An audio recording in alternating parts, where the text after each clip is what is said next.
નમસ્તે વિદ્યાર્થી મિત્રો, લાસ્ટ વિડીયોમાં આપણે વાત કરી હતી કે ચેપ્ટર 6 ની અંદર જે આપણે જોવાનું હતું તે આપણે જોયું હતું. હવે આ પાર્ટ 2 છે. પાર્ટ 2 ની અંદર આપણે વ્યાખ્યાઓ જોવાની છે. વ્યાખ્યાઓ જે અહીંયા આગળ આપેલી છે તેને ડિટેલમાં સમજવાની આપણે કોશિશ કરીશું. ચાલો આપણે શરૂઆત કરીએ. પહેલી વ્યાખ્યા અહીંયા આગળ છે તે છે સમરેખ બિંદુઓ. સમરેખ બિંદુઓ કોને કહેવાય? જો રેખા અને ખૂણાઓનું ચેપ્ટર છે, જ્યાં લગી તમને રેખા ખબર ના પડે ત્યાં લગી તમે ખૂણા ના સમજી શકો. તો એવો જો પહેલો કોન્સેપ્ટ છે અહીંયા આગળ સમરેખ બિંદુઓ. જો વિદ્યાર્થી મિત્રો કોઈ એક આવી રેખા હોય, રેખાખંડ હોય, કિરણ હોય, જે બી હોય, શું છે એની ઉપર કે ત્રણ બિંદુ છે જે એક સમતલમાં છે. સમજો એવું નથી એક પી બિંદુ અહીંયા આગળ હોય, પછી ક્યુ બિંદુ અહીંયા આગળ હોય, આર બિંદુ અહીંયા આગળ હોય. આવા જે બિંદુઓ ગોઠવેલા હોય આ અસમરેખ કહેવાશે. અહીંયા આગળ એક સમતલમાં જ છે, એટલે કે ત્રણ કે ત્રણ થી વધુ બિંદુ એક જ સમતલમાં હોય તો તેને સમરેખ બિંદુ કહેવાય છે. તો સમરેખ બિંદુ માટે કન્ડિશન શું હતી વિદ્યાર્થી મિત્રો? કન્ડિશન છે અહીંયા આગળ કે એક રેખામાં હોવા જોઈએ. ઠીક છે, ચાલો આપણે નેક્સ્ટ જોઈશું. હવે સેકન્ડ છે વિદ્યાર્થી મિત્રો અહીંયા આગળ વિપરીત કોણ. વિપરીત કોણ સમજીશું. જો તમે આકૃતિમાં જોઈ શકો છો અહીંયા આગળ. હવે અત્યાર લગી આપણે જોવાના છે કોટી કોણ કોને કહેવાય, પૂરક કોણ કોને કહેવાય, સરળ કોણ કોને કહેવાય, આસન્ન કોણ કોને કહેવાય. પણ અહીંયા આગળ સમજવાનો કોન્સેપ્ટ શું છે? વિપરીત કોણ. વિપરીત એટલે એવો કોણ, દેખો સરળ કોણ હોય આ રીતે 180 ડિગ્રી કહેવાય. કોઈ ક્યાં રેખા કેટલા એંગલની છે તો આપણે જોવા જઈએ તો 180 ડિગ્રી કહેવાય. કેવી રીતે 180 કહેવાય? તો જુઓ અહીંયા આગળ આ ખૂણો 90 થાય, આ ખૂણો 90 થાય, એટલે જે ટોટલ ખૂણો છે એ 180 નો થાય. તો 180 આ જે ખૂણો 180 છે ત્યાંથી 360 સુધીનો, એટલે જે રીતે અહીંયા ડ્રો કર્યો છે એની વચ્ચે કોઈ પણ ખૂણો હોય, યાદ રાખજો 180 થી 360 વચ્ચે કોઈ પણ ખૂણો હોય એ ખૂણાને આપણે અહીંયા આગળ વિપરીત કોણ કહીશું. ઠીક છે વિદ્યાર્થી મિત્રો, ચાલો નેક્સ્ટ. પૂરક કોણ. જે બે ખૂણાઓના માપનો સરવાળો 180 અંશ થાય કે 180 ડિગ્રી થાય છે તેને આપણે પૂરક કોણ કહીએ છીએ. જેમ કે માની લઈએ કે કોઈ એક ખૂણો છે 50 ડિગ્રી, બી ખૂણો છે 130 ડિગ્રી, તો એ અને બી નો સરવાળો જે છે એ કેટલો થશે? 130 + 50 એટલે 180. તો આ બે ખૂણા જે છે આપણે એને પૂરક કોણ કહીશું. એટલે કે પૂરક કોણ હોય કે કોટી કોણ હોય, આ કોઈ એક ખૂણાનું માપ નથી. સમજો ને તમે કે આ રીતે માપ તમને આપેલું હોય કે આ કેટલા ડિગ્રી છે 90, તો આપણે આને કહીશું કે આ કાટ ખૂણો છે. સમજો, પણ કોટી કોણ નથી. કોટી કોણ કોને કહેવાય? કે જે બે ખૂણાના માપનો સરવાળો 90 ડિગ્રી થાય તો કોટી કોણ કહેવાય. એવી જ રીતે જે બે ખૂણાના માપનો સરવાળો 180 ડિગ્રી થાય છે તેને આપણે શું કહીએ છીએ? અહીંયા આગળ પૂરક કોણ કહીએ છીએ.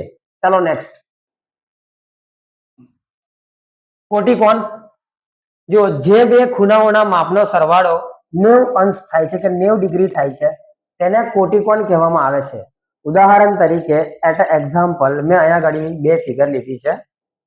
જો વિદ્યાર્થી મિત્રો એક ખૂણો 30 ડિગ્રીનો છે, બીજો ખૂણો 60 ડિગ્રીનો છે, એટલે 60 + 30 કેટલા થશે? અહીંયા આગળ 90 ડિગ્રી થશે.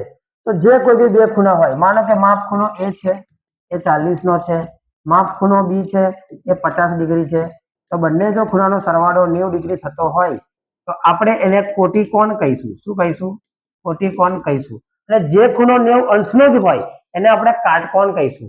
જે ખૂણો 90 અંશથી ઓછો હોય એને આપણે લઘુકોણ કહીશું. જે ખૂણો 90 અંશથી મોટો હોય એને આપણે ગુરુકોણ કહીશું. અને જે ખૂણો 90 અંશનો જ હોય એને આપણે કાટકોણ કહીશું. અને જે બે ખૂણાઓના માપનો સરવાળો અહીં જોઈ રહ્યા છે કે 90 ડિગ્રી થાય છે તેને આપણે અહીંયા આગળ કોટી કોણ કહીશું. વિદ્યાર્થી મિત્રો કન્ફ્યુઝ થવાની જરૂર નથી. સિમ્પલ કોન્સેપ્ટ છે. વિડીયો તમે એક વાર બે વાર જુઓ એટલે તમને આસાનીથી કોન્સેપ્ટ તમને સમજણમાં આવી જશે. ચાલો નેક્સ્ટ જોઈએ. જુઓ નેક્સ્ટ છે અભિકોણ. શું કહે છે? એબી અને સીડી રેખા છે. અહીંયા આગળ દેખો એક રેખા એબી છે, બીજી રેખા સીડી છે. સોરી. તો એકબીજાને છેદે છે, મતલબ કે એકબીજાની છેદિકા છે. જ્યાં છેદે છે ત્યાં ઓ બિંદુ નામ આપવાનું છે. જેવી જ એબી અને સીડી રેખા એકબીજાને છેદશે એટલે ત્યાં આગળ સામસામેના ખૂણા બનશે. આ જે સામસામેના ખૂણા હોય ને વિદ્યાર્થી મિત્રો એને આપણે અહીંયા આગળ અભિકોણની જોડ કહીએ છીએ. સ્ટેટમેન્ટ તમે જોઈ શકો છો અહીંયા આગળ. તમારે સ્ક્રીનશોટ લેવો તો બી તમે લઈ શકો છો.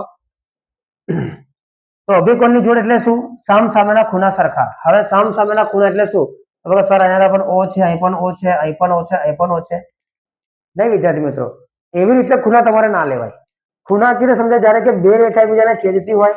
આ ત્રિકોણ થોડો છે તો આપણે એક ત્રિકોણ લઈ લઈએ. ત્યાં આગળ A ખૂણો છે, B ખૂણો છે, C ખૂણો છે, એટલે આ ત્રણે ત્રણ ખૂણા લઈ લેવાય. આ એવું નથી. સમજો, અહીંયા આગળ કોણ બની રહ્યા છે, એંગલ બને છે, બે રેખાથી બને છે. તો અહીંયા આગળ AOD જેટલો ખૂણો હશે એટલો જ ખૂણો અહીંયા આગળ COB હશે. ઠીક છે વિદ્યાર્થી મિત્રો, જેટલો ખૂણો અહીંયા આગળ AOC હશે એટલો જ અહીંયા આગળ BOD હશે. એટલે સામસામેના ખૂણા જે છે એ આગળ સરખા થાય છે. ચાલો નેક્સ્ટ જોઈશું વિદ્યાર્થી મિત્રો, ખૂણાઓની રેખિક જોડ.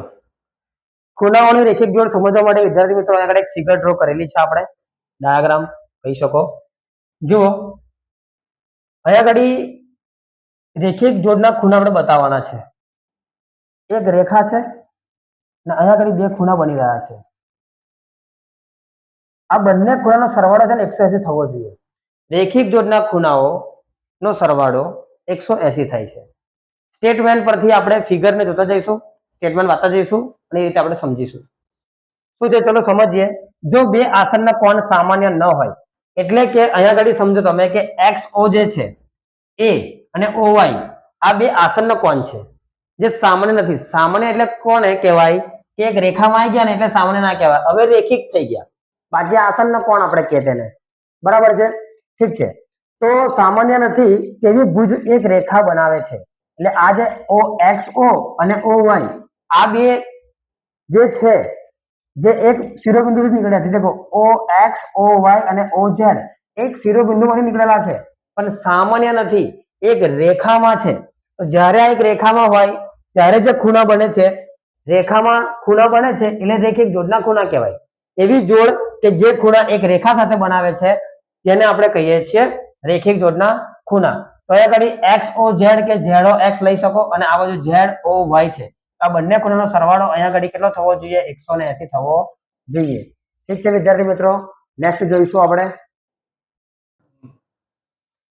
આસન કોણ. 7મા નંબરની વ્યાખ્યા, ક્વેશ્ચન નંબર 7 પાર્ટ 2 માં. ચાલો જોઈએ ચેપ્ટર નંબર 6 માં. અહીંયા આગળ તમને આસન કોણ દેખાઈ રહ્યો છે આકૃતિની અંદર, ફિગરમાં, ડાયાગ્રામમાં, તમે જે સમજો એ. સ્ટેટમેન્ટ પરથી આપણે સમજીશું. શું કહે છે? જો બે ખૂણાઓનું શિરોબિંદુ જે બે ખૂણાઓનું કે જો બે ખૂણાઓનું, તમે સ્ટેટમેન્ટને સેટ કરી શકો છો. બે ખૂણાઓનું શિરોબિંદુ એક જ હોય અને એક સામાન્ય ભુજ એટલે કે બાજુ હોય અને સામાન્ય બાજુ ના પણ હોય, જેવા બે ખૂણાઓને આસન કોણ કહેવામાં આવે છે. તો સામાન્ય ભુજ હોય પણ સામાન્ય બાજુ ના હોય. જો સમજાવું તમને, અહીંયા આગળ કહેવા શું માંગે છે કે અહીંયા આગળ છે ને OA અને OC રેખિક જોડના ખૂણામાં કેવું હોતું હતું? એક રેખામાં હોતું હતું. હવે આ જ વસ્તુ છે, આ OD અને OC તો સેમ જ છે, જેવું આપણે આગળના ડાયાગ્રામમાં જોયું હતું રેખિક જોડના ખૂણામાં. અહીંયા આગળ કેવું છે કે થોડો ઉઠેલો છે. તો અહીંયા આગળ જે આસનનો કોણ બન્યો, અહીંયા આગળ જે કોણ બન્યો છે આપણે આસનનો કોણ કહીશું. આસનનો કોણમાં શું છે કે તમારે મેન ખૂણો શોધવાનો હોય. આના આધારે જેટલા બી દાખલા આવશે આસનના કોણના આધારે તમને આખું કુલ માપ આપેલું હોય અને આ માપ આપેલું હોય, તમારે ઉપરવાળું શોધવાનું હોય. આ માપ આપ્યું હોય, કુલ આપ્યું હોય તો આ માપ શોધવાનું હોય. સિમ્પલ દાખલા હોય છે, પણ જો આ કોન્સેપ્ટ તમારા ઈઝી હશે તો મોટા દાખલા તમે ઈઝીલી સોલ્વ કરી શકો છો. ઘણા બધા પ્રમેય એવા છે કે ઘણા બધા થિયોરમ મતલબમાં કે રાઇડર્સ છે જે તમે આ કોન્સેપ્ટ થી સોલ્વ કરી શકો છો. એટલે તમારે આગળ ધ્યાન આપવું બહુ જરૂરી છે. જુઓ શું કહેવા માંગે છે અહીંયા આગળ AOD અને DOC કાં તો COD તમે આગળ બધા લઈ શકો છો. બંને વસ્તુ એક જ છે. તમે આ રીતે લખો કે DOC ખૂણો લખો કે પછી COD લખો, વચ્ચે O આવે છે એટલે ખૂણો જે ઓનો થવાનો એ જ થવાનો. તમે આગળ નામ લખો તો બી ગભરાવાની જરૂર નથી. પરીક્ષાની અંદર તમે આમનું નામ લખો, આમ નામ લખો, પણ તમને ખબર હોવી જોઈએ.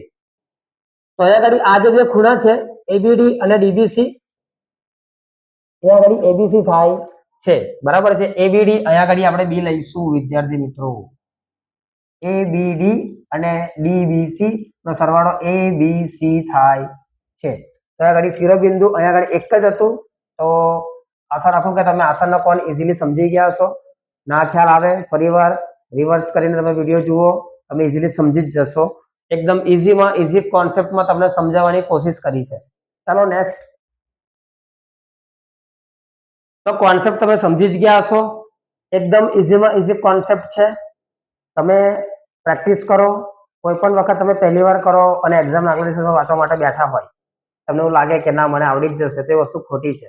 તમારે મહેનત કરવી પડશે, સતત મહેનત કરવી પડશે અને લગાતાર મહેનત કરવી પડશે. દાખલો ના આવડે કે કોઈ કોન્સેપ્ટ તમને ના ખબર પડે તો વારે ઘડી તમારે રિવાઇઝ કરવું પડશે. તો અહીંયા ઘડી આપણે જે 7 વ્યાખ્યા હતી એ આપણે પૂર્ણ કરી. મારા હિસાબથી તમને સમજાવવામાં એકદમ પૂરેપૂરી રીતે ઇઝીમાં ઇઝી કોન્સેપ્ટ એમાં સમજાવ્યું છે.